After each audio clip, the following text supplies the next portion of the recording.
ಶಾಸಕಾಂಗ, ಕಾರ್ಯಾಂಗ, ನ್ಯಾಯಾಂಗ ಹಾಗೂ ಪತ್ರಿಕಾ ರಂಗ 4 ಅಂಗಗಳನ್ನು ತಿದ್ದುವಂತ ಹಾಗೂ ಸರಿ ದಾರಿಗೆ ತರುವಂತ ಶಕ್ತಿ ನ್ಯಾಯಾಲಯಕ್ಕೆ ಇದೆ ಎಂದು ಶಾಸಕರಾದ ಟಿ. ರಘುಮೂರ್ತಿ ಹೇಳಿದರು.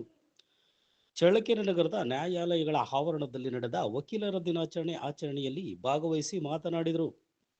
ಹಿರಿಯ ಸಿವಿಲ್ ನ್ಯಾಯಾಧೀಶರಾದ ಸಮೀರ್ ಪಿ. ನಂದ್ಯಾಲ್ ಮಾತನಾಡಿ, ನ್ಯಾಯಾಲಯಕ್ಕೆ ಬರುವಂತ ಕಕ್ಷಿದಾರರಿಗೆ ತುರ್ತಾಗಿ ನ್ಯಾಯ ಒದಗಿಸಿಕೊಡುವುದು ವಕೀಲರ ಕರ್ತವ್ಯ ಹಾಗೂ ನ್ಯಾಯಾಲಯದ ಘನತೆಯನ್ನು ಹೆಚ್ಚಿಸುವಂತ ಕೆಲಸ ನಿರ್ವಹಿಸಿ ಎಂದು ತಿಳಿಸಿದರು. ವಕೀಲರ ದಿನಾಚರಣೆ ಸಮಾರಂಭದಲ್ಲಿ ಪ್ರಧಾನ ಸಿವಿಲ್ ನ್ಯಾಯಾಧೀಶರಾದ ಶ್ರೀಮತಿ ಎಚ್.ಆರ್. ಹೇಮಾ, ಚಳ್ಳಕೆರೆ ವಕೀಲರ ಸಂಘದ ಅಧ್ಯಕ್ಷರಾದ ಕೆ.ಎಂ. ನಾಗರಾಜ್, ಉಪಾಧ್ಯಕ್ಷರಾದ ಪಾಲಯ್ಯ, ಪ್ರಧಾನ ಕಾರ್ಯದರ್ಶಿಯಾದ ಸಿದ್ದರಾಜ್, ಸಹ ಕಾರ್ಯದರ್ಶಿ ರಾಮಕೃಷ್ಣಪ್ಪ, ಖಜಾಂಚಿ ಟಿ.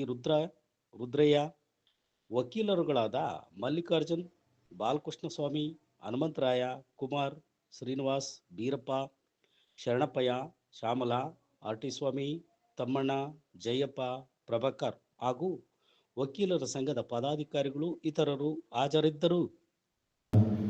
ಇಂಜಿನಿಯರ್ ಜಯಂತಿಯನ್ನು ಅವರ ಜಯಂತಿಯ ದಿವಸ ಇಂಜಿನಿಯರ್ ದಿನಾಚರಣೆ ಆಚರಣೆ ಮಾಡ್ತೀವಿ. ಅದೇ ರೀತಿಯಾಗಿ ನಾವು ವಕೀಲರ ದಿನಾಚರಣೆಯನ್ನು ಡಾಕ್ಟರ್ ಬಾಬು ರಾಜೇಂದ್ರ ಪ್ರಸಾದ್ ಅವರ ಜನ್ಮದಿನವನ್ನು ನಾವು ಆಚರಣೆ ಮಾಡ್ತೀವಿ.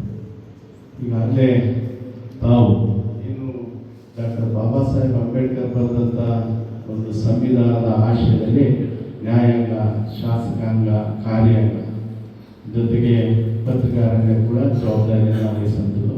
ಅದರಲ್ಲಿ ಯಾವುದೇ ರಂಗ, ಶಾಸಕಾಂಗ ಇರಲಿ, ನ್ಯಾಯಾಂಗ ಇರಲಿ, ಪತ್ರಿಕಾ ರಂಗ ಇರಲಿ, ಅವರು ಮಾಡಿದಂಥ ಏನೇ ಅವನ್ನ ಗಳಿಸಂಥ ಕೆಲಸ, ಅದನ್ನು ತಿದ್ದಂಥ ಕೆಲಸ ನ್ಯಾಯಾಂಗಕ್ಕಿದೆ. ಹಾಗಾಗಿ ಇದೊಂದು ವಿಶೇಷವಾದ ಸ್ಥಾನ, ಭಾಳಷ್ಟು ಅತ್ಯುನ್ನತ ಸ್ಥಾನ ಅಂತ ಹೇಳಿ ನಾನು ಭಾವಿಸ್ತೀನಿ. ಅದರಲ್ಲಿ ನ್ಯಾಯ ಕೊಡಿಸೋದಕ್ಕೋಸ್ಕರ ತಮ್ಮ ವೃತ್ತಿ ಬದುಕನ್ನು ಮಾಡೋದ್ರ ಮುಖಾಂತರ ಜೊತೆಗೆ ಆ ನ್ಯಾಯವನ್ನು ಕೊಡಿಸೋಂಥ ಕೆಲಸ ಇದು ಅತ್ಯಂತ ಜವಾಬ್ದಾರಿಯುತ ಸ್ಥಾನ. ಖಂಡಿತವಾಗಲೂ ತಾವು ಆ ಸ್ಥಾನವನ್ನು ಮಾಡ್ತಾ, ಆ ವೃತ್ತಿ ಬದುಕನ್ನು ಸೇವೆಯನ್ನು ಮಾಡ್ತಾ, ಈ ಸೇವೆ ಸಾಮಾಜಿಕ ಸೇವೆ ಅಂತ ಹೇಳಿ ನಾನು ಭಾವಿಸ್ತೀನಿ. ಎಲ್ಲ ರಂಗಗಳಲ್ಲಿ ಕೂಡ, ಯಾಕಂದರೆ ವಿಶೇಷವಾಗಿ ಈ ಶಾಸಕಾಂಗ ವ್ಯವಸ್ಥೆಯಲ್ಲಿ ಇನ್ನು ಎಲ್ಲ ಜನಪ್ರತಿನಿಧಿಗಳಾದಂಥವರು ಯಾರೆಲ್ಲ ವಕೀಲ